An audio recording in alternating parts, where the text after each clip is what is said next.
तीन बहनें गाजियाबाद में, उन्होंने बिल्डिंग से जंप करके सुसाइड कर लिया। उसमें जो चौंकाने वाली बात समझ में आई कि वो कोरियन गेम से बहुत ज़्यादा प्रभावित थी। भोपाल में एक बच्चे ने सुसाइड किया गेम्स के थ्रू।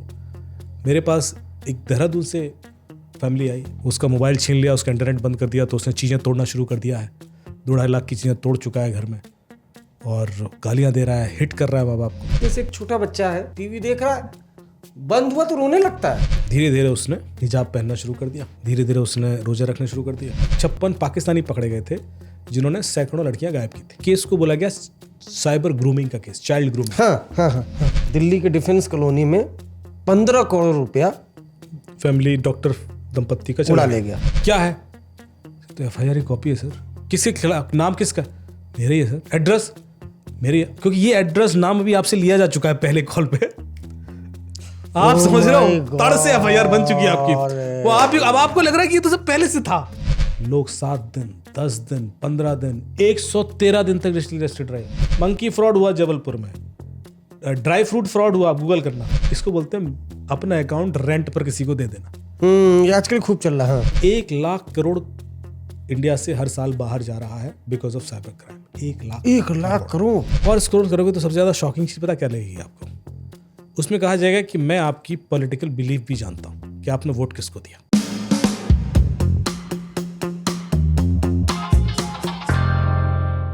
नमस्कार, आज तक रेडियो के स्पेशल पॉडकास्ट में आपका स्वागत है। आप देख और सुन रहे हैं अपना पसंदीदा शो क्राइम ब्रांच। इस शो में हम लोगों से मिलते हैं, बातें करते हैं, कहानियां सुनते हैं उनसे जिनका कभी न कभी किसी न किसी तरह से क्राइम से लेना देना रहा है। दोस्तों, आज जो हमारे साथ खास मेहमान हैं, इनका नाम है Amit Dubey. Amit Dubey cyber security expert हैं। 20 सालों से ज़्यादा इनका अनुभव रहा है और हम अब सीधे बहुत लंबा चौड़ा इंट्रोडक्शन नहीं करेंगे। जो आप ये पूरा शो सुनेंगे उससे ही पता चल जाएगा कि अमित दुबे क्या हैं। और जो सबसे ज़रूरी बात है, इन दिनों बच्चे मोबाइल फ़ोन, हर बच्चे के हाथ में मोबाइल फ़ोन है, बुजुर्ग के हाथ में मोबाइल फ़ोन है। वो मोबाइल फ़ोन बहुत कुछ ज्ञान भी देता है, लेकिन आपके अकाउंट से करोड़ों रुपए साफ भी करता है। आजकल जो करंट में चिंता का विषय बना हुआ है। सर, आपका बहुत बहुत स्वागत है। Thank you so much sir, thank you for. Sir, सबसे पहले जो चिंता है और जो हम लोगों ने कवर भी किया, हम बात करते हैं गाजियाबाद की। 3 बहनें, 12 साल की, 8 साल की और 6 साल की, 3 बहनें गाजियाबाद में, उन्होंने बिल्डिंग से जंप करके सुसाइड कर लिया। उसमें जो चौंकाने वाली बात समझ में आई कि वो कोरियन गेम से बहुत ज़्यादा प्रभावित थी। उन्होंने लेटर लिखा सुसाइड कि हम लोग अब कोरियन गेम नहीं खेलने दिया गया, तो अब पता चला ना कोरियन गेम हमें कितना प्रेम है उससे। और मोबाइल फादर ने 24 घंटे के ले लिया था, आर्थिक स्थिति भी ठीक नहीं थी। क्या इस पूरे एपिसोड को, आप साइबर सिक्योरिटी एक्सपर्ट हैं, कैसे देखते हैं? इसको कैसे देखा आपने? देखिए, पहले तो मैं लोगों को ये बता दूं कि ये अकेला ऐसा मामला नहीं है। मेरे पास महीने में कम से कम 15-16 ऐसे मामले आ जाते हैं जिसमें बच्चे गेम्स के एडिक्शन के शिकार हैं। उनमें विड्रॉल सिम्टम्स आते हैं, सुसाइड की धमकी देते हैं, भाग जाते हैं। ये सब कुछ हो रहा है। जब मेरे पास 15-16 केसेस आ रहे हैं तो आप मान के चलिए कि हिंदुस्तान में लाखों ऐसे केसेस हो रहे होंगे। ऑलमोस्ट हर फैमिली जिसके अंदर एक टीनेज बच्चा है वो इसका शिकार है। मैं जिस स्कूल में बोलने जाता हूँ वहाँ पे प्रिंसिपल्स कहते हैं कि साहब हमारे यहाँ एक कॉमन प्रॉब्लम है। जो पेरेंट्स कहते हैं कि टीनेज बच्चा घर में पेरेंट्स से बात करना बंद कर देता है। वो घर आता है, अपने रूम में गया, मोबाइल पे लगा हुआ है, दोस्तों से मिल रहा है, पर पेरेंट्स से कोई बातचीत नहीं हो रही। अब ये बहुत बड़ा गैप क्रिएट कर देता है इस सिस्टम में। तो रात को 10 बजे अचानक मुझे किसी senior IAS officer, IPS officer का फ़ोन आ जाता है। मैं इसलिए एग्जांपल दे रहा हूँ कि ऐसे लोग जो पूरी तरीके से इन्फ्लुएंशियल हैं, पावरफुल हैं, उनके बच्चे भी इससे अछूते नहीं हैं कि साहब अमित जी घर आइए और सिस्टम बहुत ख़राब है और कुछ प्रॉब्लम है। मैं घर पहुँचता हूँ, क्या हुआ? बोले बच्चे को विड्रॉल सिम्टम्स आ रहे हैं। क्यों? उसका मोबाइल छीन लिया, उसका इंटरनेट बंद कर दिया, तो उसने चीज़ें तोड़ना शुरू कर दिया है। 2-2.5 लाख की चीज़ें तोड़ चुका है घर में और गालियाँ दे रहा है, हिट कर रहा है माँ बाप को। तो क्या हुआ? बोले बच्चे को हमने गेस्ट हाउस में भेज दिया है अभी, और वो चूँकि आपको फॉलो करता है, सुनता है, तो आप प्लीज़ एक बार बात कर लीजिए। अमूमन ऐसा सिनेरियो होता है। अब मैं गेस्ट हाउस गया, गेस्ट हाउस जा रहा हूँ तो बच्चा बैठा है ऐसे सोफे पे और ऐसे 4 पुलिस ऑफिसर चारों कोनों पे ऑलमोस्ट ऐसे बैठे हुए हैं, उसको घूर रहे हैं ऐसे। तो मैं जब वो देखता हूँ तो और कई बार लाइट भी बंद होती है घर की। मैंने बताया कि साहब क्यों सर, ऐसा क्यों? बोले हमें डर है सुसाइड ना कर ले। हैं? इसको इतना ऑब्जर्वेशन में रखना पड़ रहा है। स्कूल जाना बंद कर दिया है इसने, ये बाथरूम भी जाता है तो हमें एक गार्ड को बाहर रखना पड़ता है कि दरवाज़ा बंद नहीं होना चाहिए। सिटकनियाँ तोड़ दी, लाइट बंद करके रखता हूँ मैं कि लाइट में ही ना कुछ कर डाले। आप सोचिए पेरेंट्स की क्या स्थिति है। और ये वो पेरेंट्स हैं जो वैसे तो कुछ भी कर सकते हैं पर बच्चे के आगे हार गए, और ऐसे हार गए कि काँप रहे होते हैं। मैं इसलिए बता रहा हूँ कि जिन जिन के घर में टीनेज बच्चे हैं वो सब सतर्क हो जाएं। यदि जापान ने रेगुलेट कर दिया इंटरनेट एक्सेस टीनेज बच्चों के लिए, ऑस्ट्रेलिया ने कर दिया है, चाइना ने तो 3 साल से बंद कर रखा है 18 साल से कम उम्र के बच्चों के लिए, तो कुछ तो गड़बड़ हो रहा है। और ये सिर्फ भारत की प्रॉब्लम नहीं है, पूरी दुनिया की प्रॉब्लम है कि पूरी की पूरी जनरेशन हमारे हाथ से निकल गई है। उनको रियल और साइबर स्पेस में विभेद समझ में ही नहीं आता।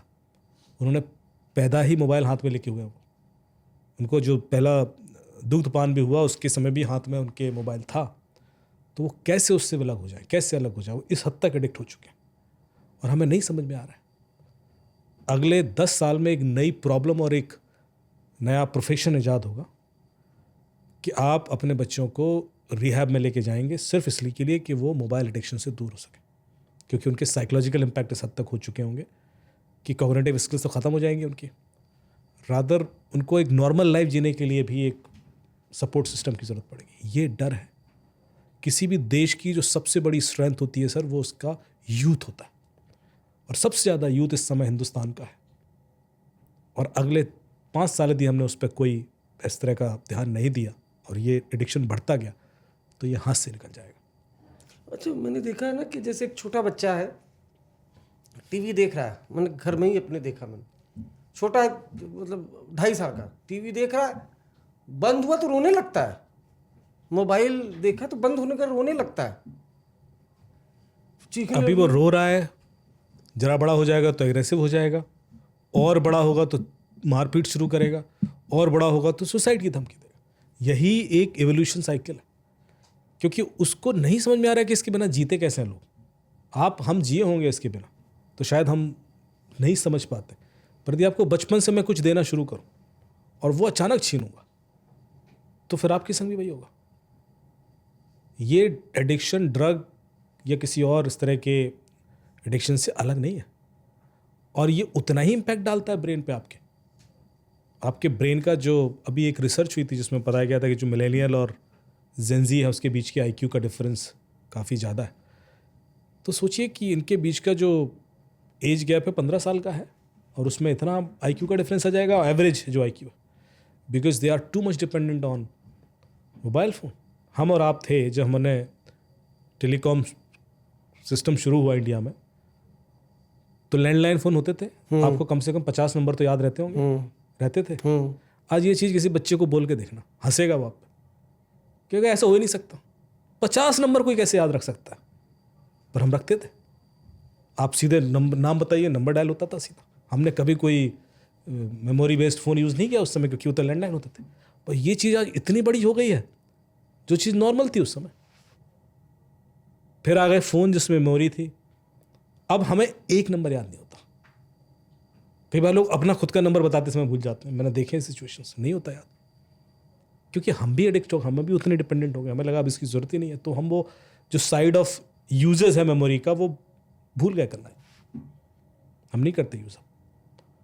उसी तरह से जो बच्चा कैलकुलेटर जल्दी यूज़ करना शुरू कर देता है, वो बेसिक मैथ में उसको तकलीफ होने लगती है, और हम यहाँ पहाड़े रट के बैठे हुए 40।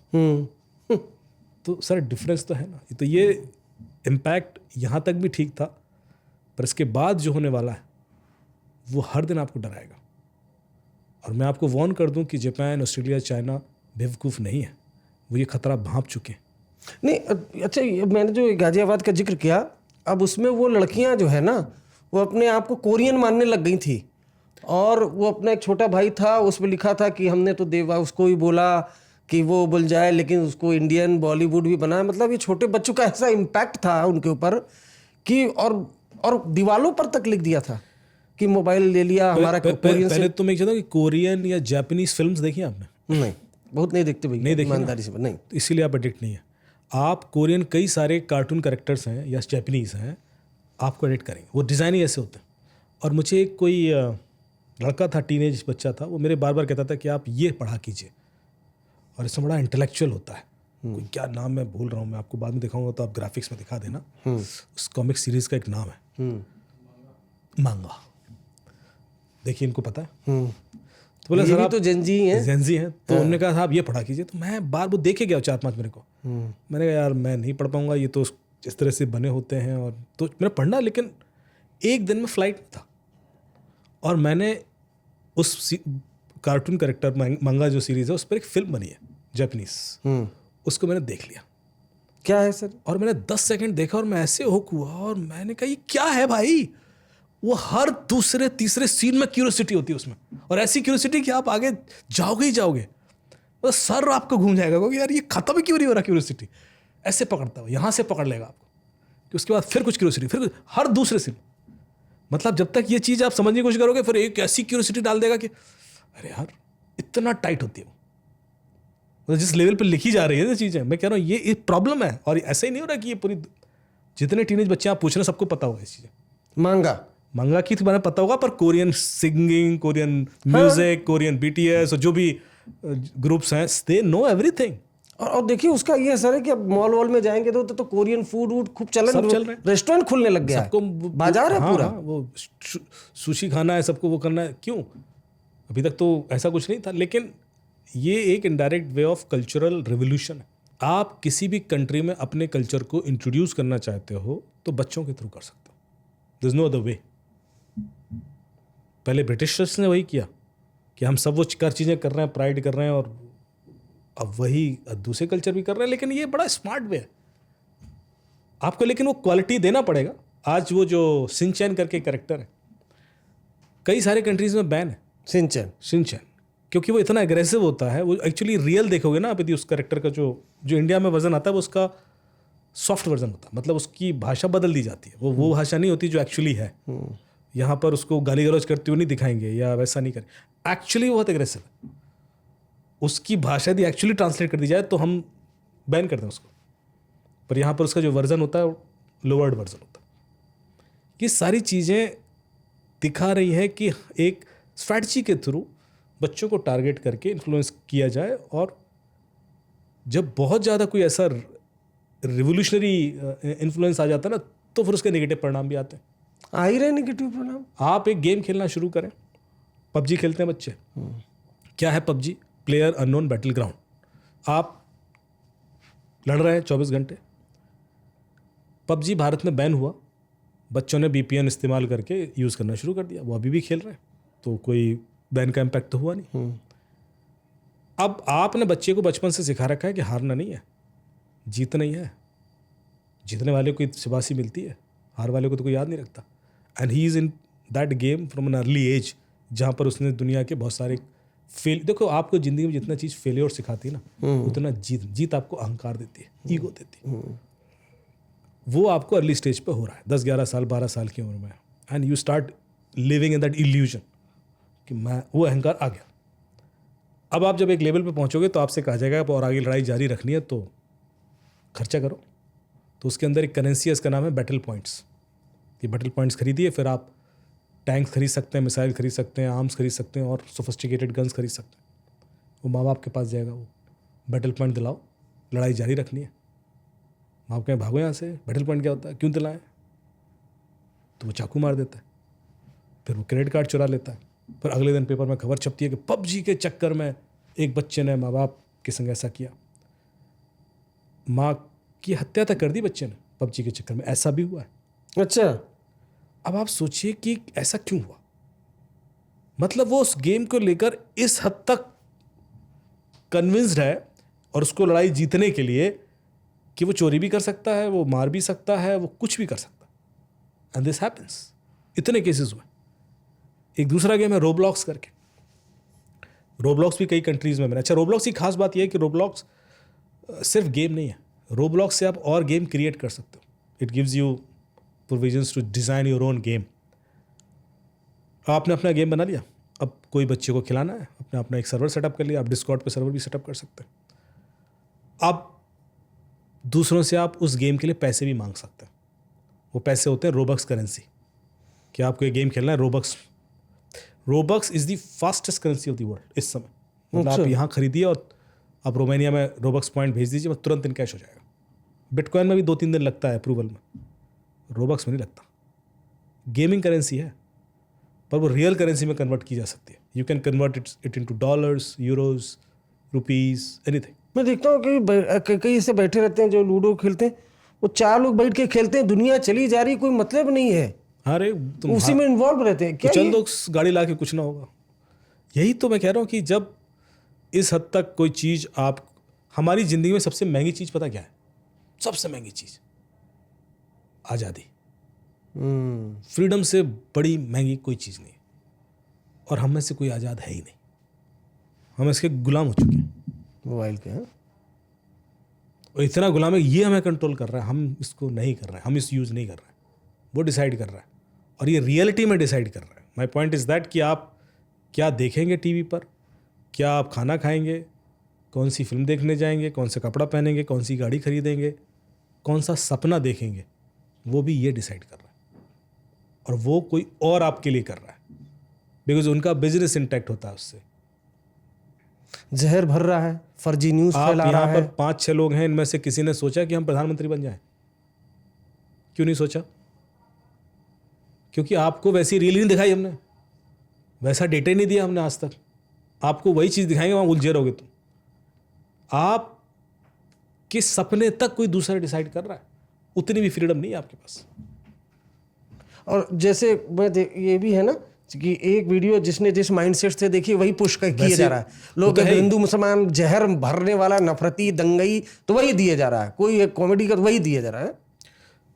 तो फेक न्यूज़ ज़्यादा उसमें। और लोग, सर माफ़ करिए टूक रहा हूँ, मतलब मैं जर्नलिस्ट हूँ, तो कई लोगों के पास जाता हूँ तो वो, अरे आज ये हो रहा है, वो हो रहा है, इसमें ये हो रहा है, वो बच्चा उठा ले जा रहे हैं, वो तो काट रहे हैं, क्या मतलब। मैं बोला नहीं ऐसा कुछ नहीं है, लेकिन वो जो वो देखते हैं ना, वो रील मान लेते हैं, बिल्कुल मान लेते हैं वो। अब एप्स्टीन फाइल को लेकर जितने इमेजेस वायरल हुए, उसमें 80% फेक हैं, सिर्फ 20% ही ऐसी इमेजेस हैं जो रियल हैं। बहुत सारी AI जनरेटेड बना के वीडियोस, इमेजेस, सेंसेशन क्रिएट करके व्यूज़ अचीव कर लिए गए, और एक माइंडसेट भी बना दिया, विच इज़, मैं उसको नहीं बोल रहा कि वो गलत है, क्योंकि एप्स्टीन ने जो किया वो तो किया ही। पर सवाल ये है कि किसी भी चीज़ को एज ए टूल यूज़ करके आपके अंदर एक परसेप्शन क्रिएट करना, इसके थ्रू बहुत आसान है। खैर, हम बातचीत कर रहे थे बच्चों के ऊपर पड़ने वाले प्रभाव की, और अमित दुबे सर ने बताया कि किस तरह से जब मोबाइल बच्चों से ले लिया जाता है, ऐसी एडिक्शन है, तो किस तरह के विड्रॉल सिस्टम आते हैं। और ये ख़ास तौर से जो पेरेंट्स हैं, मैं खुद भी उन चीज़ों को फेस करता हूँ, तो मैं कोशिश कर रहा हूँ। पेरेंट्स हैं, उनके लिए ये जो पॉडकास्ट है वो बहुत अहम है, जो शुरुआत का हिस्सा हमने दिखाया। बच्चों से जुड़े क्राइम भी हो रहे हैं इसमें। सीनियर ब्यूरोक्रेट हैं इंडिया के, उनका एक दिन मुझे फ़ोन आया, बड़े परेशान। वो कह रहे हैं कि मेरी बेटी ने डॉक्टरेट की, BDS थी, बैचलर इन डेंटल सर्जरी। वो घर आई, और जब वो कॉलेज में भी थी तब भी हमारी बातचीत कम होती थी, अभी बातचीत बिल्कुल बंद हो गई है। और उसको कमरे में हम लोग डिस्टर्ब करते नहीं हैं। धीरे धीरे उसने हिजाब पहनना शुरू कर दिया, धीरे धीरे उसने रोज़ा रखना शुरू कर दिया, धीरे धीरे उसने हमसे झगड़ा करना शुरू कर दिया। अभी हालत यह है कि वो हमारे हाथ से, मतलब ना बात होती है ना कुछ होती है। And he is a bureaucrat. तो बोला सिर्फ ये पता करो कि इसके नेटवर्क में कौन कौन है, क्लोजेस्ट सोशल मीडिया नेटवर्क। तो मैंने पता किया, ढूंढा, निकाला, तो 6-7 लोग निकल आए। 6-7 लोगों की मैंने रियलिटीज़ बता दी कि ये लोग तो ऐसे हैं, इनका तो बैकग्राउंड ये है, सब करके। But despite of that knowing, वो उसको समझा नहीं पाए। वो तो जो माइंडसेट बन गया सो बन गया। ऐसे इतने केसेस आए मेरे पास उसके बाद। जब मैंने सोचा कि यार ऐसा वन ऑफ फिट्स होगा, भरे पड़े गेम्स में जो हो रहा है ना, कि लोगों को कंट्रोल करके क्या क्या नहीं करा देना, उनसे इलीगल चीज़ें करा देना, कन्वर्जन भी हो रहा है। उसने कहा ये करोगे तो तुम जीत जाओगे, ये नहीं करोगे तो हार जाओगे, ऐसे करके 4 ऐसा भी बच्चे ऐसे होता है। गाजियाबाद में हुआ 4 बच्चे। तो हम इनको वन ऑफ इट्स सोच के इग्नोर कर देते हैं, पर जो मैं बता रहा हूँ कि ये चीज़ इतने स्केल पे है, इंडिया में कोई भी चीज़ छोटे स्केल पे होती नहीं। एक बार मुझे खबर आई कि साहब इंडिया से कुछ 250 लोग लाओस चले गए जॉब के चक्कर में, और वहाँ पर से उनको टॉर्चर किया जा रहा है और वहाँ से साइबर क्राइम कर रहे हैं। फिर वो ME का ऑपरेशन हुआ, रेस्क्यू हुए कुछ लोग, फिर दूसरा ऑपरेशन हुआ। उस दिन मैंने एक पॉडकास्ट में एक चीज़ बोली थी, मैंने कहा था यदि 250 लोग गए तो 250 लोग नहीं गए। ये इंडिया इतना बड़ा कंट्री है, कम से कम 2.5 लाख लोग गए। यहाँ कोई चीज़ छोटे मोटी होती नहीं है। यहाँ पर यदि कुछ भी होगा तो उसका नंबर ह्यूज होता है। और अभी पता पड़ा कि है वो जो के पार्क एरिया है, वहाँ पर 3.5 लाख लोग ऑपरेट कर रहे हैं, जिसमें से अधिकतर इंडियंस 1.5-2 लाख भी हो सकते हैं। तो आप यहाँ पर जब कोई एक न्यूज़ आती है ना, बड़ी सेंसेशन सी लगती है कि यार ये ऐसा हो गया। ये जो गाजियाबाद वाली जब आपने न्यूज़ बताई, उससे पहले भोपाल में एक बच्चे ने सुसाइड किया गेम्स के थ्रू।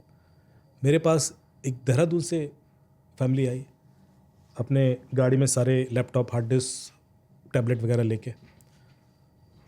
तो जब वो मिले मेरे से तो उन्होंने मेरे से कहा कि अमित जी मुझे सिर्फ ये डेटा ले लीजिए और इन्वेस्टिगेट करके बताइए कि मेरे बच्चे ने सुसाइड क्यों किया।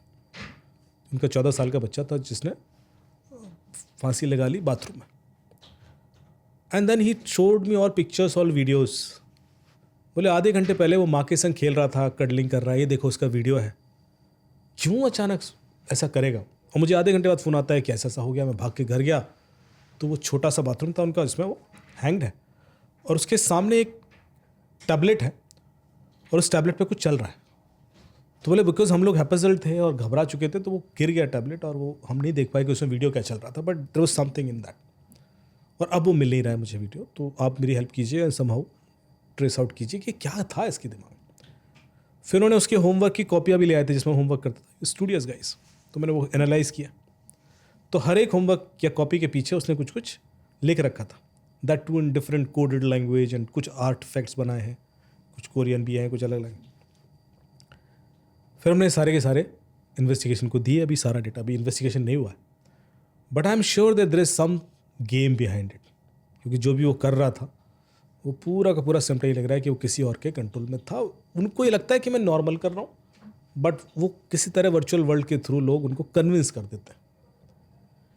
और ये अगेन मैं रीइटरेट कर रहा हूँ कि ये ग्लोबल फिनोमेना है। यूके के अंदर हर महीने सैकड़ों बच्चे गायब होते हैं, सैकड़ों। अब UN की रिपोर्ट देख लीजिए, यूनिसेफ की। रिकवर भी होते हैं, जैसे 450 गायब होते हैं तो 350 लोग रिकवरी भी कर लेते हैं, पर 100 के करीब नहीं निकल पाते। 2018 या 17 में केस हुआ बर्मिंघम के अंदर, जिसमें 56 पाकिस्तानी पकड़े गए थे जिन्होंने सैकड़ों लड़कियां गायब की थी। तो उस केस को बोला गया साइबर ग्रूमिंग का केस, चाइल्ड ग्रूमिंग। हाँ, ये बहुत बड़ा एक तरीका होता है। ये भी रिसेंटली काफी बवाल हुआ था, एक वीडियो वायरल। क्या है सर साइबर तो साइबर ग्रूमिंग में क्या होता है पहले आप चाय लीजिए सर, और ये क्यों बहुत इंपॉर्टेंट मुद्दा है और इस पर हम डिटेल में बात करेंगे। अभी इन दिनों एक वीडियो सोशल मीडिया पर वायरल हुआ था, यूके का, लंदन का या बर्मिंघम का। वहाँ पर एक सिख लड़की थी, उसको कोई पाकिस्तानी लड़का था, उसने किडनैप किया था। फिर मैं उसके डेप्थ में गया तो साइबर ग्रूमिंग एक बड़ा सिंडिकेट है, उसका खुलासा हुआ। और ये बहुत इम्पोर्टेंट है, ये कहीं भी हो सकता है, भारत में भी हो सकता है, कहीं भी हो सकता है। बहुत ज़माने बाद खुलासा हुआ। तो ये ग्रूमिंग जो गैंग है, ये क्या है, इसके बारे में सर अमित सर डिटेल में बताइए जरा। पहले मैं बता दूं कि ऐसे गैंग केरला में पकड़े गए, ऐसे गैंग अभी तेलंगाना में पकड़े गए। तो टिप लाइन केसेस बोलते हैं उसको। बाहर से US से या UK से टिप आती है कि आपके यहाँ एक बंदा है जो चाइल्ड पोर्नोग्राफिक कंटेंट में इन्वॉल्व है, और उसके बाद लोकल पुलिस ऑपरेशंस करती है और फिर पकड़े भी जाते हैं। तो इस तरह के केसेस लगातार इंडिया में हुए। एक केस मुझे याद है जो काफ़ी साल पहले मैं उससे गुजरा और मैं एक ट्रॉमा में रहा। अच्छा। मुझे कॉल आता था सर, और वो व्यक्ति बोलता था मुझे कॉल करके कि अमित जी आप अमित बोल रहे हैं? हाँ जी, अमित ही है ना आप? आपको ये बताना था कि रूही अब इस दुनिया में नहीं है, और फ़ोन काट दिया था। फिर थोड़ी देर बाद 1-2 घंटा बाद उन्होंने कहा, अमित जी आप अमित ही है ना? आप ही अमित? मैं ही अमित। तो आपको ये बताना था सर कि अब रूही तो अब इस दुनिया में बची नहीं। तो मैं घबरा गया, मुझे 1-2 बार ऐसा हुआ तो मैंने कॉल बैक करना शुरू कर दिया। मैंने कहा सर आप क्यों मुझे बता रहे हैं? एंड वो बंदा क्रैक, मतलब टूट गया, शैटर्ड। कह रहा रूही मेरी बेटी थी 15 साल की, और वो अब इस दुनिया में नहीं। तो मैंने कहा आप मेरे से क्या चाह रहे हैं? बोले वो पुलिस कहती है कि उसने सुसाइड कर लिया, और मुझे समझ में नहीं आता कि एक 15 साल की बच्ची सुसाइड क्यों करेगी। वाह, मेरा इतना हक है जानने का कि मैं कारण जानूं। तो मैंने कहा ठीक है। मैंने उस कंसर्न SHO को फ़ोन लगाया। मैंने कहा साहब ये केस है। आप? हाँ साहब। बोले वो सुसाइड नोट मिला है, उसने लिखा है कि इसकी जिम्मेवारी किसी और की नहीं है, सुसाइड ही किया, तो सुसाइड तो हुआ है। तो मैंने उनको बोला, मैंने कहा साहब वो तो सुसाइड नोट मिला। हाँ सुसाइड नोट मिला है, पर फिर भी उसने सुसाइड किया क्यों, ये तो मेरे जानने का हक है, वो क्यों ऐसा किया उसने। तो मैंने कहा ठीक है, आप मोबाइल फ़ोन लैपटॉप जो भी उसके हैं मुझे दे दीजिए, मैं एक बार इन्वेस्टिगेट कर लेता हूँ। तो मैंने सबसे पहले लैपटॉप पर डेटा इन्वेस्टिगेट किया, सोशल मीडिया एनालिसिस करना शुरू किया, उसके क्लोजेस्ट फ्रेंड निकाले कौन कौन है, उनसे बातचीत शुरू की। तो उन्होंने बताया बहुत स्टूडियस है, बहुत पढ़ाकू थी लड़की, अच्छी थी, स्मार्ट लड़की है। फिर हम उसके फ़ोन में गए, देखा किससे संपर्क में थी, बातचीत किससे होती थी, तो कुछ भी ऐसा सस्पिशियस नहीं मिल रहा था। फिर हमने डिलीटेड डेटा रिकवर किया। तो मैं एक लाइन हमेशा बोलता हूँ कि यदि किसी की ज़िंदगी का सच जानना है तो उसके फ़ोन का डेटा मत देखो, उसका डिलीटेड डेटा देखो। वो आपको जो व्यू देगा ना, जब हमने देखा तो उसमें कुछ चैट मिल गई हमें, जो एक नागेश नाम के लड़के के साथ वो करती थी। नागेश का हमने सोशल मीडिया प्रोफाइल देखा तो दिख गया एक 17 साल का लड़का था। उसका प्रोफाइल एनालिसिस किया, कहाँ है, क्या है, कॉन्टैक्ट सब, तो वो फेक निकला। वो जो फेसबुक प्रोफाइल था वो फेक था। तब पहली बार हमें खटका लगा कि ये कुछ तो गड़बड़ हुई है। फिर हम नागेश की रियलिटी जानने के लिए पीछे पड़ गए। तो वो जो नंबर था उसका KYC निकलवाया तो वो भी किसी और के नाम पे था, म्यूल टाइप का नंबर था।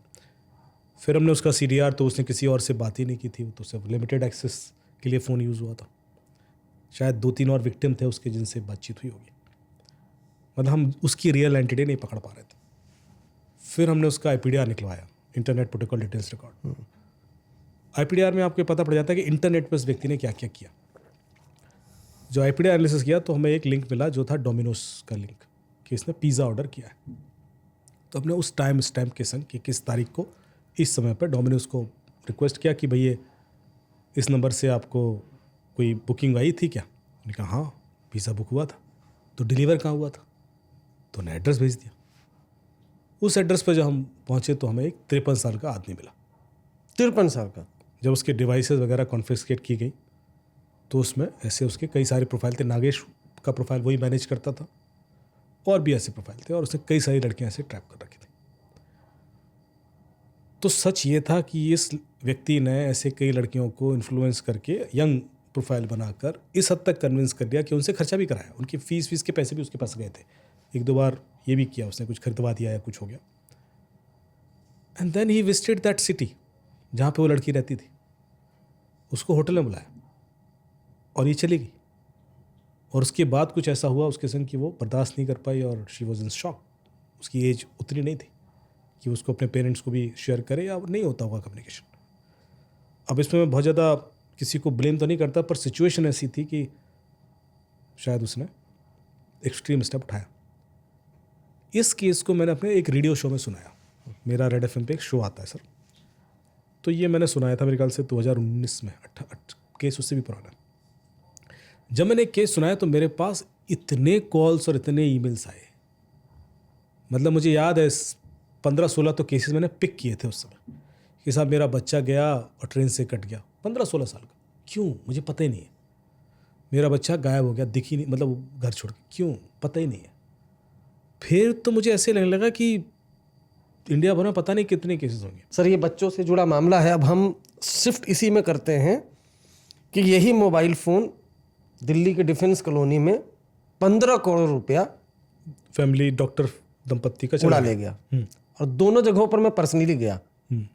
एक जीके में गया, जो वो जिनकी बात कर रहा हूँ, डॉक्टर दंपत्ति जो अमेरिका में रहीं, यूनाइटेड नेशन में सर्विस दी, दिल्ली में आई और बातचीत की, और फिर बातचीत करते ही उनका पैसा गायब हो गया। डिजिटल अरेस्ट आज की डेट में बहुत खौफनाक क्राइम है।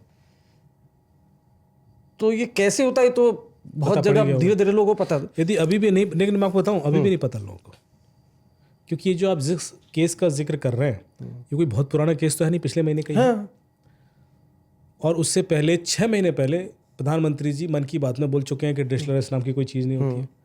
अमिताभ बच्चन की आवाज़ में आपकी कॉलर ट्यून बनी हुई है कि डिजिटल अरेस्ट नाम की कोई चीज़ नहीं होती है। लाखों करोड़ों की कैंपेन हो गई है कि बता दिया जाए। उसके बावजूद यदि एक बड़े बैंक का वाइस चेयरमैन 22 करोड़ रुपए दे देता है, डॉक्टर दंपत्ति 15 करोड़ दे देते हैं, एक 7.5 करोड़ अभी का केस आ गया मुंबई का, तो फिर इसका मतलब है कि पता नहीं है लोगों को। हमें ऐसा लग रहा पता है, एंड दिस इज़ फैक्ट। मैं अभी 1-2 हफ्ते पहले एक कॉन्फ्रेंस में बोला, मैंने कहा आप में से पता है डिजिटल अरेस्ट क्या होता है? तो उसमें से 8-10 लोगों ने हाथ खड़े कर दिया, हाँ पता है। क्या पता है सर? उसमें ना आपका डेटा ना इंक्रिप्टेड हो जाता है और क्रिमिनल उसको डिक्रिप्ट करने के लिए आपसे पैसे मांगता है। वो आपको एक्चुअली डिजिटली अरेस्ट कर लेता है। मैंने कहा ये रैंसमवेयर होता है, ये डिजिटल अरेस्ट नहीं होता है।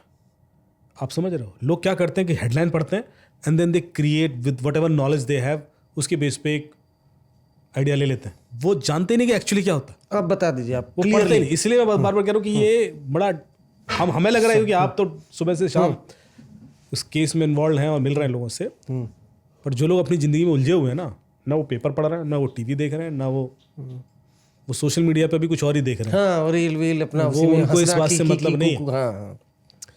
तो क्विकली 1 मिनट में मेरी ड्यूटी है कि मैं बता दूं जिन लोगों को नहीं पता है, जो लोग आपके शो को देख रहे हैं, बहुत ज़रूरी है, बताइए। आपको एक कॉल आएगा और आपसे कहा जाएगा कि आपका सिम कार्ड इलीगल चीज़ों में यूज़ हुआ है, या कहा जाएगा कि आपका कुरियर गया हुआ था वापस आ गया है और आप डिटेल के लिए 9 दबाएं। और ये IVR कॉल होगा, प्री रिकॉर्डेड। तो आपको लगेगा हो सकता कि कोई कुरियर आ गया हो, क्योंकि आप ऑनलाइन चीज़ें मंगाते रहते हैं। आप 9 दबा देंगे। जैसे आप 9 दबाएंगे, आप अपने पैरों पर कुल्हाड़ी मार लेंगे, क्योंकि उसके बाद आधी लड़ाई तो सामने वाला जीत गया, क्योंकि उसने आपके दिमाग में बात डाल दी कि आपका कोई कुरियर वापस आया है, जबकि आपका कोई कुरियर था ही नहीं, आपके सिम कार्ड से कोई लेना देना था ही नहीं। अब जैसे आप 9 दबाएंगे, हाँ भाई वो कोई कुरियर मेरा वापस आ गया। आपका कुरियर? हाँ, क्या नाम है आपका? मोबाइल नंबर यही, आपका एड्रेस यही आपका? आया तो है आपका कुरियर। अच्छा, हाँ सर, लेकिन इसमें तो FIR हो रखी है। FIR? हाँ, इसमें इलीगल ड्रग्स, करेंसीज, पासपोर्ट वगैरह मिले हैं, तो नारकोटिक्स कंट्रोल ब्यूरो इस पर जांच कर रही है, CBI भी पड़ी है, ED भी पड़ी है, मुंबई क्राइम ब्रांच भी है। अब आपको थोड़ा नहीं, मेरा कुरियर मैं क्यों भेजूंगा? मेरा कुरियर है ही नहीं। अरे आपने कहा अभी आपका कुरियर है। नहीं, मैंने ऐसे, आपका आधार यही है? हाँ, तो फिर कुरियर तो आप ही का है। अरे सर मैं कैसे हो सकता हूँ? मैं अब आप रिसीविंग एंड पे आए, तो आप डर क्यों रहे? नहीं, मैं क्यों डरूंगा? मैं मेरा है ही नहीं कुरियर। तो ठीक है, आप पुलिस को बता दो कि आप करनी है कुरियर। हाँ, मैं बता दूंगा। तो ठीक है, मैं आपको मुंबई क्राइम ब्रांच से कनेक्ट कर देता हूँ, आपको स्ट्रेट बता देना कि आपका कुरियर नहीं है। डोंट वरी, मैं आपकी हेल्प करता हूँ। आपको क्या लग रहा है? ये बंदा आपकी हेल्प कर रहा है, पर ये भी गेम का हिस्सा है। अब मुंबई क्राइम ब्रांच वाला, हाँ जी बताइए क्या प्रॉब्लम है? सर वो मेरा कोई कुरियर वापस आया, वो मेरा नहीं है सर कुरियर, पर वो मेरा नाम से सर आया। मतलब आप वो वीडियो पे अभी नहीं, अभी वीडियो नहीं, अभी तभी तुम कहना समझ लो पहले, अभी वीडियो नहीं जाएगा। ऐसे कैसे वीडियो कॉल करते हैं कोई आप? अभी तो इसने आपको रिकमेंड कॉल पे ही कनेक्ट कर दिया है मुंबई क्राइम ब्रांच से, और वो बंदा आपको इग्नोर कर रहा है, वो लताड़ रहा है आपको कि मैं आपकी हेल्प नहीं करूंगा। आप कब चिपकते हो? जब लताड़ा जाता है। यदि कोई आपको बेच रहा हो तो आप नहीं खरीदोगे, क्योंकि मैं नहीं दूंगा आपको, आप खरीद नहीं सकते, कब छूना मत। अरे तो छू ले दो यार, ये वाली हालत होती है ना। ये गेम खेला जाता है आपके संग। आप समझ रहे ना, गेम ऐसे होगा कि आप जानते समझते बूझते गलती करते हो। अब वो कहेगा पुलिस वाला कि भाई अरे कुरियर आप इसमें गिरा गए, तुम हमारी क्या गलती, आप क्या कहते हो, डिटेल दीजिए पहले अपने। नहीं सर, कुरियर तो आप ही का है, हमारी जांच में तो ये पाया गया। आप एक काम कीजिए, आप इसके खिलाफ तो सर FIR हो चुकी है। ये लिंक भेज रहा हूँ, जरा खोलिए लिंक। एक लिंक भेजेगा, सुप्रीम कोर्ट ऑफ इंडिया की लिंक होगी। खोलेगो तो चीफ जस्टिस ऑफ इंडिया की फ़ोटो, प्रेसिडेंट वगैरह सब दिख रहा है। थोड़ा घबराओगे। नाम ढूंढिए सर इसमें अपना, देखिए जरा, मैं देखता हूँ सर। अपना नाम ढूंढोगे, कुछ मिला तो उसमें 2 फाइलें दिखेंगी आपको। डाउनलोड कीजिए सर, डाउनलोड करो। क्या है? तो FIR की कॉपी है सर। किसके खिलाफ? नाम किसका? मेरा ही है सर। एड्रेस मेरी, क्योंकि ये एड्रेस नाम अभी आपसे लिया जा चुका है पहले कॉल पे। आप समझ रहे हो, तड़ से एफआईआर बन चुकी है आपकी। वो आप अब आपको लग रहा है कि ये तो सब पहले से था, पर ये इतना जल्दी हुआ। ये सवाल था। हाँ, अब वो आपसे आधार भी ले लेगा। वो पहली कॉल में, पहले वाले तो आपके दिमाग में ये कि वो हेल्प कर रहा है, पर उसी ने तो पास ऑन कर दिया तड़ से। और तब तक ये आ गया, उसके बाद दूसरा फाइल खोलिए, दूसरा फाइल खोला, ये क्या है सर? ये तो अरेस्ट वारंट है, इसमें आपकी फोटो भी है। Arrest warrant? अरे सर, आप खुले कैसे घूम रहे हैं? आपको तो अरेस्ट होना चाहिए, जेल में होना चाहिए।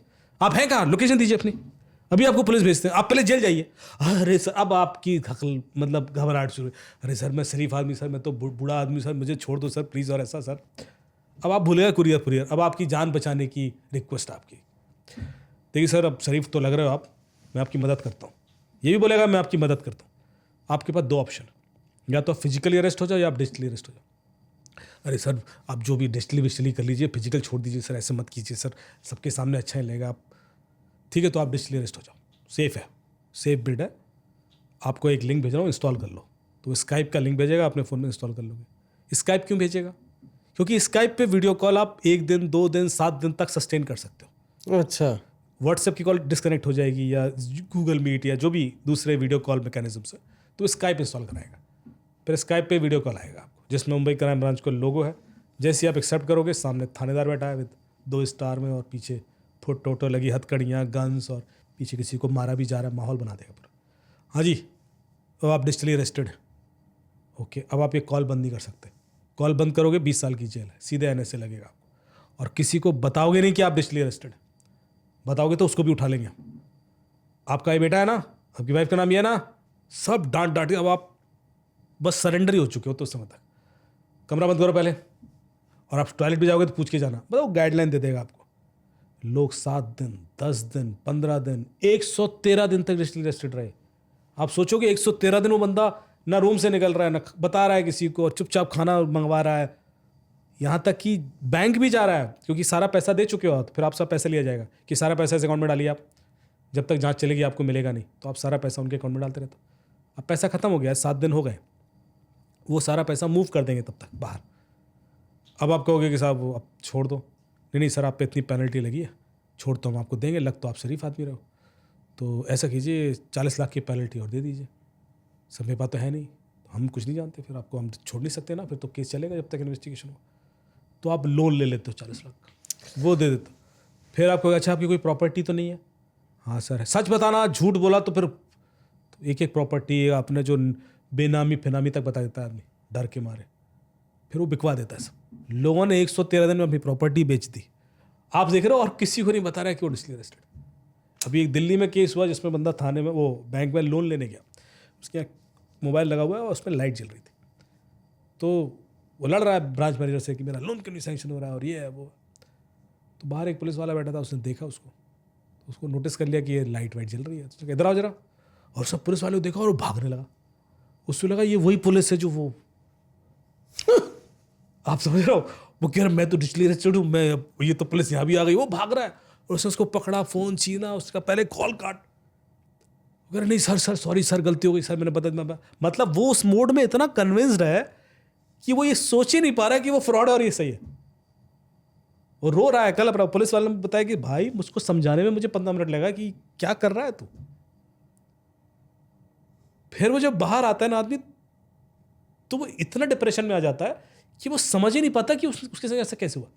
जितने डिजिटल अरेस्ट के विक्टिम सारे एजुकेटेड, पढ़े लिखे हैं, सबके हाथ में आईफोन है, सबके अकाउंट में पैसे हैं, तो IQ बड़ा अच्छा है। लेकिन मैं कह रहा हूँ कि वंस इट हैपेंड, वो अपने ही ऊपर सेल्फ डाउट में आ जाते हैं कि ये कैसे हो गया। एक लखनऊ के सक्सेना जी हैं, वो डिजिटली अरेस्टेड रहे। उनसे मैंने बात की, सर मैंने कहा आपको ये 7-10 दिन में एक बार भी लगा कि ये फ्रॉड हो सकता है? बोले नहीं। मैंने क्यों? बोले बहुत अच्छे लोग थे। मैंने कैसे? बोले वो वीडियो कॉल पे आया पुलिस वाला, और मैं ऐसे रूम में बैठा था, तो पीछे मेरी किताबें लगी हुई थी। तो मुझे बोलता आप क्या करते हैं, इतनी किताबें क्यों है तुम्हारे घर में? मैंने कहा मैं कवि हूँ। अच्छा क्या लिखते हैं? लिखता हूँ सर। सुनाओ कुछ। तो मैंने कविताएं सुनाई, तो उन्होंने तारीफ करनी शुरू कर दी, बहुत अच्छे लिखते हैं आप तो बहुत अच्छे कवि हैं, आपको जल्दी छोड़ देंगे। अरे प्रभु, आप समझ रहे हो, आपकी साइकोलॉजी से खेला जाता है सर। ऐसे नहीं हो रहा है, मतलब they are such well trained people उनको पता है कि आप कहाँ इमोशनल कॉर्ड बेटे का नाम अचानक से ले देंगे तो आप घबरा जाओगे। अच्छा बेटा वही है ना, आपको यही काम करता है ना, उसके बाद तो आपसे कुछ भी करा लेगा कोई। अच्छा, मैं आपको अपने दर्शकों को बता दूं, जितने हम हल्के अंदाज में ये बात कर रहे हैं, हंसकर अमित दुबे जी, जो I4C है, गृह मंत्रालय के अंतर्गत आती है, उसका जो आंकड़ा है डिजिटल अरेस्ट से अब तक हजारों करोड़ से ज़्यादा की रकम जो ये साइबर अपराधियां लूट के कंबोडिया और न जाने कहाँ कहाँ पहुंच जाती है, हजारों करोड़ से ज़्यादा। और रोजाना कोई न कोई देश के किसी न किसी हिस्से में करोड़ों रुपए गंवा रहा है। क्यों सर? मेरा एक इसमें सवाल है कि ये कुछ साइबर अपराधी कैसे चूज करते हैं कि इसी को कॉल करना है? कुछ गेम है क्या इसके पीछे, कोई इनसाइडर गेम? कैसे पता चला कि जीके वाली डॉक्टर साहिबा को करना है? ये आपने इतना अच्छा सवाल पूछा और ये जानना सबके लिए बहुत ज़रूरी है। कोई भी साइबर क्राइम जब किसी के साथ होता है तो वो साइबर क्रिमिनल का फर्स्ट अटैम्प्ट नहीं होता, वो यूपीएससी का थर्ड अटैम्प्ट होता है। फर्स्ट अटैम्प्ट में वो आपके बारे में रेकी करता है, रिकॉनिसेंस ढूंढता है कि ये बंदा है कौन।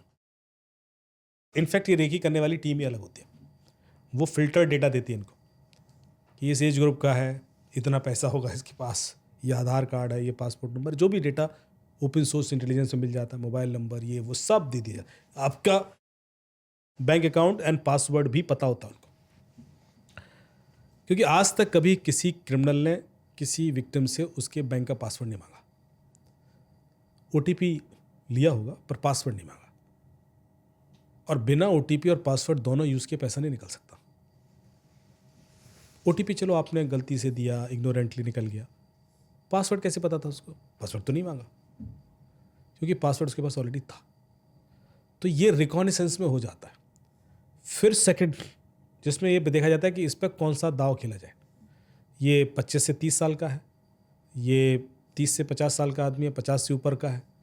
यदि 25 से यंग है, 25 साल से नीचे वाला है, तो उसको जॉब का लालच देंगे, उसको ब्लू टिक करके वेरीफाई अकाउंट का भी वो दे सकते हैं, उसको फॉलोअर बढ़ाने का भी दे सकते हैं, उसको लाइक करके पैसे कमाने का लालच दे सकते हैं, यूट्यूब लाइक करो पैसे कमाओ। ईजी वेज में उसको ट्रैप किया जाएगा। सेक्सटॉर्शन भी हो सकता है उसके साथ। यदि आप 25-30 से ऊपर 50 तक हो तो फिर आपके अकाउंट में कुछ पैसे पड़े हुए हैं और आप करोड़ों कमाना चाहते हो, लाखों होंगे, 2-4 लाख हैं आपके अकाउंट में, तो उनको ऑप्शन दिया जाएगा इन्वेस्टमेंट का कि आप ये इन्वेस्टमेंट एप्लीकेशन इंस्टॉल करो, डबल हो जाएगा, ट्रिपल हो जाएगा पैसा। यदि आप 50 से ऊपर, तो आपको डिजिटल अरेस्ट के थ्रू टारगेट करेंगे, आपको सेक्सटॉर्शन के थ्रू टारगेट करेंगे, आपको डराएंगे बच्चों के नाम पर, या कि आपका बच्चा रेप केस में फंस गया है, उसको जेल ले जा रहे हैं, आप डर के पैसे दोगे। सो आप देख रहे हो कि एज के हिसाब से अटैक वेक्टर बदल रहा है। ये चीज़ जो सीनियर सिटीजन्स के लिए हो रही है वो यंगस्टर्स के लिए काम नहीं करेगी, जो यंगस्टर्स के लिए काम करेगी उनके लिए काम नहीं करेगी। So they are so well planned, organised कि आपका डेटा उनके पास है पहले तो, तभी वो 140 करोड़ लोगों में वो कैसे 100 लोग ढूंढ लेते हैं जो डेफिनेटली जिनका रिटर्न हाई है, मतलब जिनका सक्सेस रेट क्रैक करने का ज़्यादा है। वरना तो लगे रहेंगे कॉल कर करके, कितने लोग लुटेंगे। अब मैं क्रिमिनल की जरा तारीफ कर लेता हूँ। ये डिजिटल अरेस्ट जिसने सोचा होगा, कहीं से तो इजाद हुआ होगा, अद्भुत सोचा उसने, करोड़ों रुपए साफ करा, 15-15 सर मैं हमेशा एक सोचता हूँ, मैं 9 किताबें लिख चुका हूँ, पर अब मैं एक 10वीं किताब लिखूँगा, 100 पुख्ता तरीके फ्रॉड करने के। मैं हर दिन एक नई मोडस ऑपरेंडी जानता हूँ। मैं आपको यदि मोडस ऑपरेंडी बताना शुरू करूँगा तो आपको लगेगा ये डिजिटल अरेस्ट तो एक है, हर दिन ये नए तरीके ईजाद कर रहे हैं जिसमें लोग लुटते हैं। मंकी फ्रॉड हुआ जबलपुर में, ड्राई फ्रूट फ्रॉड हुआ, आप गूगल करना आप। मंकी प्रो क्या हुआ? अब अजीब अजीब से मैं बता रहा हूँ कि लिंक, जिसमें एक टीम आई गांव में, बोलती है कि भाई हमारे यहाँ वो हेल्थ का कुछ चल रहा है जो जिसमें मंकियों के ऊपर एक्सपेरिमेंट किए जाते हैं, तो हमें कुछ मंकीज़ चाहिए, तो हम एक मंकी यदि आप पकड़ के दोगे तो 500 रुपये दे देंगे आपको। तो गांव वालों ने उनको कुछ पकड़ के दे दिए, 2-4-5 मंकी, तो चले गए। अगले दिन आए, बोले आपके मंकी तो बड़े अच्छे थे और चाहिए, अब हमको 2500 देंगे। तो गांव वालों ने फिर वो कुछ पकड़े फिर आए। ये किसी और ने बताया मुझे, मेरे पास एक बंदा आया, तो मैंने कहा अच्छा। फिर बोले वो 4000 हो गया रेट मंकी का। अब मंकी ही नहीं बचे, पकड़ना मुश्किल हो गया, मंकी भी भाग के ऊपर से उनकी समझ में आ गई, तो लोग डंडा लेके ढूंढ रहे हैं। अब वो आए, बोले कि यार आपके मंकी तो बड़े अच्छे थे, अब हर मंकी का रेट 15,000 देंगे आप, अच्छा आपके यहाँ के मंकी बड़े अच्छे। अब मंकी है ही नहीं। उसके बाद एक बंदा आया, कह रहा मैं दूसरे गांव से हूँ, मंकी तो नहीं चाहिए तुम्हें? लोगों ने यार चाहिए था। तो बोला यार 8,000 तो लगेंगे। हाँ बोले दे दो 8,000 में। लगा वो भी 15 वाला तो आएगा, नंबर देखे क्या, वो कार्ड है उसका मेरे पास। इसमें हाँ भाई 15 में ले लोगे? हाँ हाँ ले लेंगे 15 में। इसने 8 में ले लिया। तो 8 में उन्होंने सारे खरीद लिए, वो भाग गए, क्योंकि वही मंकी तो थे जो पहले 2,500 बेचे गए थे। क्या लोग। आप मोडस ऑपरेंडी की बात करो। एक लिंक्डइन पे एक बंदे को मैसेज आया, एक प्रोफेसर का, कि मैं प्रोफेसर हूँ, और प्रोफेसर वाकई प्रोफेसर का फोटो वोटो पुराना प्रोफाइल, मैं एक यूएस की यूनिवर्सिटी है उसमें प्रोफेसर हूँ एआई का, और मैंने एक एल्गोरिथम डेवलप कर लिया जिससे मैं शेयर मार्केट प्रेडिक्ट कर सकता हूँ। तो इसने कहा बहुत बढ़िया। तो बोला कि और इससे हम पैसा कमा सकते हैं। तो बोले पहले मैंने इग्नोर किया, ऐसा तो ना होता है कि शेयर मार्केट प्रेडिक्ट कर लो कुछ भी। बोले नहीं 100% फुल प्रूफ। बोला मजाक मत करो। बोला ये एक शेयर बता रहा हूँ, प्रोमिनेंट शेयर है, कल इसकी वैल्यू बढ़ जाएगी। तो बोले मैंने इग्नोर कर दिया। अगले दिन सुबह उसने मैसेज किया, देखा? तो मैंने चेक की तो बढ़ गई थी। यार ये तो बढ़ गई। बोले देखो मैंने कहा था एल्गोरिथम परफेक्ट है। बोले तुक्का लगा होगा, ऐसा क्या है? तो या तो बढ़ना है घटना है, बढ़ गई। दूसरा शेयर लिखो, ये वाला कल गिर जाएगा। मैंने बोले फिर इग्नोर कर दिया। अगले दिन फिर मैसेज आया उसका, देखा गिर गया? मैंने चेक किया तो गिर गया था। पर यार ऐसे कैसे हो सकता है, मतलब 2 बार बैक टू बैक उसका प्रेडिक्शन कैसे सही होगा? तो मुझे अब थोड़ा सा बोले इंटरेस्ट आया, तो फिर मैंने कहा नहीं ऐसे होगा, इग्नोर। बोला चलो ये लिखो, अब ये कल बढ़ जाएगा। तीसरे दिन बोले वो बढ़ गया। अब तो मैं बिल्कुल कन्विंस कि यार कुछ तो कर रहा है, और ये सारे प्रोमिनेंट शेयर है, इसमें इनसाइडर ट्रेडिंग नहीं हो सकती कि खुद बढ़ा दे घटा दे, हो ही नहीं सकता। तो ये कैसे कर रहा है? तो उसने कहा देख भाई ऐसा है, मेरे पास एल्गोरिथम है, अपन पैसा बना लेता है। तो बोला तू अपना पैसा क्यों डाल रहे हो? बोले मेरा पैसा नहीं है, एल्गोरिथम है, पैसा मिलकर डालते हैं। तो बोले मैंने थोड़ा थोड़ा डालना शुरू किया, बढ़ने भी लगा, दिख रहा है बढ़ रहा है। जब मैंने बहुत ज़्यादा डाल दिया तो विड्रॉल करने की कोशिश की तो विड्रॉल नहीं कर पाया, जो होता है अमूमन। फिर मैं पुलिस के पास गया कि भाई ऐसा ऐसा हो गया, लुट गया, बर्बाद हो गया। तो मेरे पास केस आया। तो मैंने जब पूरा मोडस ऑपरेंडी पढ़ा तो बड़ा नॉर्मल सा है, ऐसे बहुत लोग लुटते हैं, there is nothing new in this. जो नई चीज़ थी वो ये थी कि क्रिमिनल को ये कैसे पता था कि ये शेयर का दाम बढ़ने वाला है घटने वाला है? कैसे पता? अब यही सवाल मैं आपसे पूछना मतलब जानना चाह रहा था कि पूछो आप। एक सिंपल सा प्रोबेबिलिटी का लॉ है जो वो खेलता है, और ये आप भी खेल जाओगे। कैसे करते हैं लोग? ये गेम शुरू करते हैं 60 लोगों से लिंक्डइन पर। 30 को बोलेंगे कि शेयर के दाम बढ़ जाएंगे, 30 को बोलेंगे शेयर के दाम गिर जाएंगे। तो या तो बढ़ेंगे या गिरेंगे। तो अगले दिन 30 लोगों के लिए सच हो गया। अब वो 30 को 2 पार्ट में तोड़ेंगे। 15 को बोलेंगे कि शेयर के दाम बढ़ जाएंगे, दूसरा वाला, और 15 को बोलेंगे गिर जाएंगे। तो या तो बढ़ेगा या गिरेगा, गिर गया तो इसके लिए सच है, और बढ़ गया तो इसलिए सच है। तो 2 बार सच सही हो गए। अब 15 को तोड़ेंगे 7 और 8 में। आधों को बोलेंगे शेयर के दाम बढ़ेंगे। तो 3 बार ये सब होने के बाद कम से कम 7 या 8 लोग ऐसे होंगे जिनके लिए 3 बार बिल्कुल सही साबित हुआ होगा। अब 7 में से एक भी फंस गया तो हो गए वारे नारे। Full proof plan. मतलब जितना लोग देख रहे हैं, तो उस मतलब मोबाइल की जिन लोगों को आदत है, तो उससे कैसे लोगों को लूटा जाए उसके भी 1000 तरीके। इतने मोडस ऑपरेंडी सर हर दिन नया आता है। तभी तो कह रहा हूं कि अभी डिजिटल अरेस्ट, चूंकि आपने बोला ना डिजिटल अरेस्ट किसने इजाद किया होगा, ये किसने इजाद किया होगा, है ना? ड्राई फ्रूट किसने इजाद किया होगा? ड्राई फ्रूट फ्रॉड चल रहा है सर, आप गूगल कीजिए। मेरा एक सवाल है, लोग लुटने बैठे हैं। मेरा एक सवाल है, हम तो मेट्रो सिटीज में हैं, यहाँ हम डिजिटल अरेस्ट फलानुआ ठिकाना, कोई देहात, कोई विलेज एरिया में, भाई मोबाइल तो सबके पास है, सब देख रहे हैं, रील सब बन रहा है, गांव देहात 12 मंकी इधर उधर सब बन रहा है बिहार में। कोई गांव देहात का कोई मंकी तो एक सुना बताया आपने, कोई गांव देहात में साइबर क्राइम का फ्रॉड, सेक्सटॉर्शन हुए बहुत से ज़्यादा, कोई आपको? पहली चीज़ तो सर ऐसा है कि गांव हो या शहर हो, इंटरनेट के बाद अब कोई बहुत ज़्यादा डिफरेंस रहा नहीं, हाँ एग्री, क्योंकि दोनों को सेम कंटेंट मिल रहा है, दोनों को सेम लेवल ऑफ अवेयरनेस है। रादर जो गांव वाले हैं वो ज़्यादा इंटरनेट कंज्यूम कर रहे हैं या जो सोशल मीडिया कंज्यूम कर रहे हैं, सो दे आर मोर वल्नरेबल। अब आप बच तभी सकते हैं जब आप कम होंगे इंटरनेट पर, क्योंकि जहाँ आप होंगे क्रिमिनल वहीं पहुँच जाएगा आपको लूटने। सो गाँव वाले भी लूट रहे हैं। गाँव वाले जैसे केसेस होते हैं मेरे पास कि साहब मेरा बेटा है, बेचारा सीधा है बहुत ज़्यादा, अब पुलिस परेशान कर रही है, आएगा कोई ऐसे मेरे पास, बहुत आते हैं हेल्प। क्यों भाई, क्यों परेशान कर रही है? अरे कुछ नहीं, उसका कोई दोस्त था, अब वो दोस्त पे भरोसा कर लिया। क्या कर लिया? अरे वो इसको कुछ पैसे भेजता था अकाउंट में, इसके अकाउंट में आ जाते थे, और फिर उसके बाद वो कैश में ले जाता था और कुछ 10% इसको दे जाता था। तूने कितना पैसा ऐसे किया? कुछ नहीं, 70 लाख रुपए घुमा दिया। मैंने कहा 17 साल का लड़का है, उसके अकाउंट में 70 लाख रुपए आ रहा है, आपको नहीं लगा कुछ गड़बड़ हो रहा है? तब तो आप नहीं पैसा कमा रहे हैं। अब सीधा हो गया आपका बेटा, तो पुलिस कूटती है। भाई इसको बोलते हैं अपना अकाउंट रेंट पर किसी को दे देना। ये आजकल खूब चल रहा है। हाँ। गांव वाले इससे क्या करते हैं, जो सीधे साधे, भाई पैसा कमाना है, बैठे बैठे अकाउंट है तुम्हारे पास, हाँ है, बस फिर तुम कमा लोगे पैसा, तुम्हें कुछ नहीं करना है। तो अपना अकाउंट में पैसा आएगा, बंदा आएगा, वो बाइक से जाएगा, कैश ले आएगा। लोग कर देते हैं और फिर बाद में फंस जाते हैं।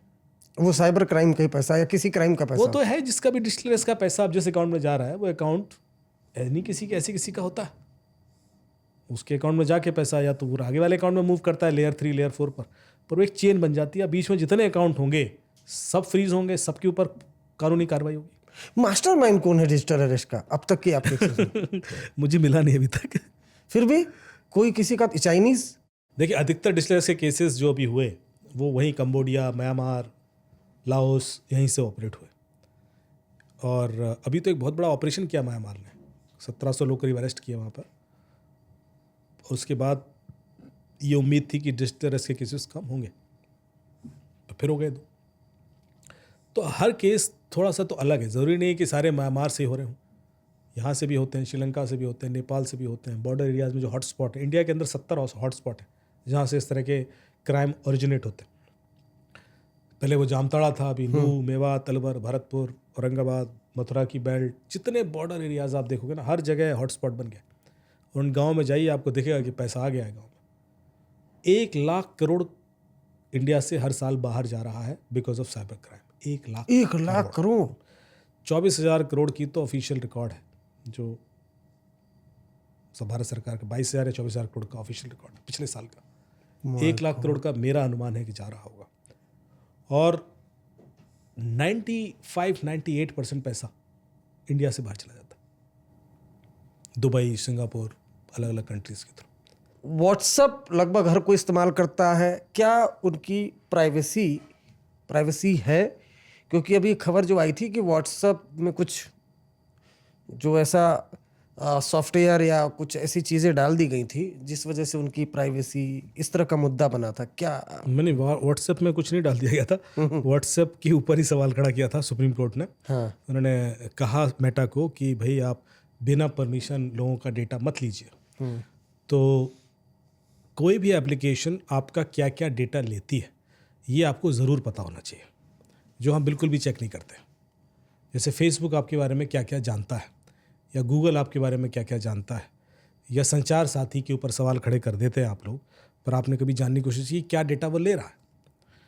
तो आप एक प्रोसेस बता रहा हूँ, आप प्ले स्टोर पर जाएं, वहाँ पर उस एप्लीकेशन को सर्च करें, फेसबुक है या संचार साथी है या जो भी, जिस पर भी आप जानना चाहते हैं। जब आइकन पर क्लिक करेंगे तो नीचे एक ऑप्शन आएगा डेटा सेफ्टी करके। डेटा सेफ्टी को क्लिक करेंगे तो नीचे एक ऑप्शन आएगा सी डिटेल्स करके। ये थोड़ा छुपा हुआ रहता है, इसलिए ऐसे करके जाना है। सी डिटेल्स को जब आप क्लिक करेंगे तो एक पेज खुल जाएगा जहां ये बताएगा वो एप्लीकेशन, मतलब गूगल बताएगा, Google in the sense play store बताएगा कि ये क्या क्या डेटा कलेक्ट करता है ये एप्लीकेशन। तो जैसे आपने फेसबुक का देखा या इंस्टाग्राम का देखा, तो आप देखोगे कि आपके सारे फाइनेंशियल रिकॉर्ड उसके पास हैं, पेमेंट इन्फो, क्रेडिट स्कोर, कब कैश विड्रॉल किया, कहाँ गए, सारी लोकेशन तो है ही सर। आपकी हेल्थ रिकॉर्ड उसके पास है, कितना आप सोफे पे बैठते हैं, कितना सीढ़ियाँ चढ़ते हैं, कितना रन करते हैं। 2 साल के बाद आपके घर के घंटी बजे और कोई कहे कि भाई साहब ये दवाई खा लो, शाम को बुखार आने वाला है तो खा लेना, क्योंकि उसको पता रहेगा। फिर आपके contact list, pictures, videos, email, SMS, आपके डॉक्यूमेंट सारे, फाइल्स, और स्क्रॉल करोगे तो सबसे ज़्यादा शॉकिंग चीज़ पता क्या लगेगी आपको? उसमें कहा जाएगा कि मैं आपकी पॉलिटिकल बिलीफ भी जानता हूँ कि आपने वोट किसको दिया। ये फेसबुक कह रहा होगा, उसमें इंस्टाग्राम भी कह रहा होगा। मैं आपकी रिलीजियस बिलीफ भी जानता हूँ कि आप अपने रिलीजन के प्रति कितना सॉफ्ट हार्ट लिबरल हैं। मैं आपका सेक्सुअल ओरिएंटेशन भी जानता हूँ कि आप LGBTQ+ कम्युनिटी के प्रति क्या इंटेंट है। And you keep on scrolling and you will get to know lots of other details which they are reading, collecting from your device. The point is कि आपको पता नहीं कि ये डेटा बाहर जा रहा है, और ये डेटा क्यों जा रहा है, क्यों लिया जा रहा है, कोई इससे क्या फ़ायदा उठा रहा है, तो हम सब इंटेलिजेंट हैं, समझ ही जाएंगे। पर यदि आपको इतना पता है ना कि ये डेटा बाहर जा रहा है तो आप सेफ हैं, पर यदि आपको नहीं पता है तो आप फंस गए। आपको यदि पता है कि डोमिनोज का डेटा लीक हुआ है और सबको पता है कि किसने कौन कौन सा डोमिनोज पिज़्ज़ा खाया, क्योंकि मोबाइल नंबर डालेंगे और सारे रिकॉर्ड आ जाएंगे पिछले 20 साल के आपके परचेज, तो आप सेफ हैं। पर आपको नहीं पता कि डोमिनोज का डेटा लीक हुआ है तो आप अनसेफ, क्योंकि अब आपको कॉल आ जाएगा कि सर 25 तारीख को पिज़्ज़ा खाया था आपने, इस घर पर डिलीवर हुआ था, ये 1684 रुपये का बिल आया था, ये कॉन्फ़िगरेशन, ये एक्स्ट्रा चीज़ और ये सब। हाँ सर, अरे सर आपकी तो मॉरिशस की ट्रिप लग गई सर, आप बताइए सर, ये एप्लीकेशन भेज रहा हूँ, ये जरा बोर्डिंग पास आपको अभी भेज रहा हूँ, बोर्डिंग पास तो अभी आ जाएंगे। घर में कितने लोग हैं सर? 3 बच्चे। अच्छा, अभी 3 पास भेज रहा हूँ। अब आप एप्लीकेशन इंस्टॉल कर लोगे, क्योंकि आपको पता नहीं है। एक लड़की का वीडियो आपने देखा होगा डिजिटल अरेस्ट का, कि उसको पुलिस वाले ने कॉल किया कि डिजिटल अरेस्ट कर लें, उसने कहा कर लो, फिजिकल कर लो, तो उसने कहा फिर निकल रहे हैं हम, फिजिकली अरेस्ट करने आ रहे हैं हम, गाड़ी लेके निकल पड़े हो, हॉर्न बजा रहे हो, पैं पाँव सब सायरन बज रहा है, बस निकल पड़े हैं। लड़की कह रही अच्छा आ ही रहे हो, फिजिकल अरेस्ट करके ही मानोगे? हाँ हाँ बिल्कुल कर ही लेंगे, अब आज हमारे। कौन से चौराहे से आ रहे हो? वो फलाने चौराहे से आ रहे। अच्छा अच्छा अच्छा अच्छा, उस चौराहे के बगल में मोमो की दुकान है, 2 प्लेट मोमो भी लेते आना। ये वीडियो वायरल हुआ क्योंकि उसको पता है ना कि फर्जी कॉल है। सेम मोडस ऑपरेंडी बड़े बैंक का वाइस चेयरमैन 22 करोड़ दे देता है। सेम मोडस ऑपरेंडी 2 डॉक्टर दंपत्ति 15 करोड़ दे देते हैं। सेम मोडस ऑपरेंडी एक लड़की मजाक में उड़ा देती है। क्यों? इसका कारण समझिए आप। क्यों? क्योंकि जब ये एपिसोड हमारा खत्म होगा ना, तो हमेशा एक सवाल पूछा जाएगा कि साहब आपने डरा दिया, बचें कैसे? हाँ सॉरी, बताइए भाई, आप इतना डरा रहे हैं, बचें कैसे? बताइए ना। तो मैं कभी कोई 2-3 चीज़ें हैं मेरी जो बड़ी अजीब हैं। पहली कि मैं कभी डूज एंड डोंट्स नहीं बताता। उसका कारण है, उसका कारण यह है कि आपके दिमाग में डोंट्स प्रोसेस होता ही नहीं। मैं आपसे कहूँ कि sir don't think about elephant, तो आप अचीव कर पाएंगे? सोचेंगे? तो ऐसी चीज़ बता के फ़ायदा क्या है? मैं आपको प्रिपेयर कर दूंगा कि आपके अंदर का जो 6th सेंस है वो आपको सेफ रख लेगा। मुझे कोई सेटिंग्स करने की ज़रूरत नहीं है, मुझे कोई एप्लीकेशन पर डिपेंडेंट होने की ज़रूरत नहीं है। मैं आपके अंदर वो इग्नाइट कर दूंगा कि फिर आपको कोई नहीं लूट पाएगा। ये यदि मेरा आउटकम निकले इस पॉडकास्ट का तो मैंने अचीव कर लिया। मैं आपको बोलूँ यहाँ जाके वो कर दो, वो करो, अच्छा ठीक है कर लिया, तो आप नहीं लूटोगे। यदि ऐसा ही होता तो ट्विटर क्यों हैक हो जाता? ऐसा ही होता तो सॉफ्ट बैंक क्यों हैक हो जाता? ऐसा ही होता तो सऊदी अराम को क्यों हैक हो जाता? हल्दीराम क्यों हैक हो जाता? डोमिनोज क्यों हो जाता? वो कर लेते सारी सेटिंग। आपको क्रिमिनल आपकी डिवाइस के थ्रू आपको नहीं लूट रहा है, क्रिमिनल आपके थ्रू आपकी डिवाइसेस को लूट रहा है। एकदम सही। इतनी सी बात समझाने की है। हम लगातार हमारे इस पॉडकास्ट में किरण बेदी और बड़े बड़े गणमान्य पूर्व IAS IPS और क्रिमिनल तक भी आ चुके हैं, लेडी डॉन तक। लेकिन अभी इधर बीच खुद तो मैं भी एक पेरेंट हूँ, और जो मैं देख रहा हूँ 5 साल 7 साल 8 साल 8 साल छोड़ दीजिए, ये जेनजीज जो भैया हमारे प्रोड्यूसर साहब माज जी बताए, वो कौन सा गेम था? मांगा तो वो कॉमिक स्क्रिप्ट है, हम तो सुना ही नहीं हमने कभी। तो लड़के बैठ के एकदम लूडो, बीच मार्केट में लूडो खेलते हैं 4 लड़के, और उसी में रहते, मतलब बाहर क्या चल रहा है कोई मतलब नहीं है। और गाजियाबाद में जो इंसिडेंट हुआ उसने तो मुझे पूरी तरह से हर जगह चर्चा होने लगी। कहाँ ये कि 12 साल 8 साल की लड़कियां वो कोरियन गेम में इतना इम्पैक्ट, कोरियन कल्चर गेम भी नहीं, क्योंकि वो जो सुसाइड था वो कोई गेम में टास्क बेस्ड नहीं था कि सुसाइड करना है, जैसे वो पहले गेम आता था कोई ऐसा कोरियन कल्चर। तो वो मोबाइल ने ऐसा असर डाल दिया, इस वजह से हमारी ये कोशिश थी कि हम आपको बुलाएं और आप बहुत बेहतर ढंग से समझाएं जो आप समझाया भी। मेरे को भी आपने दर्शन करवा दिया, तो आप इस शो में आए, आपका बहुत बहुत शुक्रिया। और ये कमिटमेंट हम ले चुके हैं कि हम आपको दोबारा बुलाएंगे और मुझे उम्मीद है कि आप आएंगे, तब हम साइबर सिक्योरिटी और तमाम अलग मुद्दों पर बात करेंगे। लेकिन अभी बहुत बहुत इम्पॉर्टेंट था कि हम मोबाइल और गेम्स बच्चों पर क्या इम्पैक्ट डालते हैं और कैसे लोगों के अकाउंट में जो करोड़पति लोग हैं, 15-15 करोड़ जिनके अकाउंट में, वो कैसे सुरक्षित रहें, वो अमित दुबे जी ने बताया। आप बहुत ध्यान से ये पॉडकास्ट 1 बार 2 बार सुन लीजिएगा, अपने दोस्तों को ही फॉरवर्ड करिएगा। और ये पॉडकास्ट कैसा लगा, अमित जी ने जो बताया वो कैसा लगा, अपना फीडबैक और कमेंट जरूर करिएगा। शुक्रिया।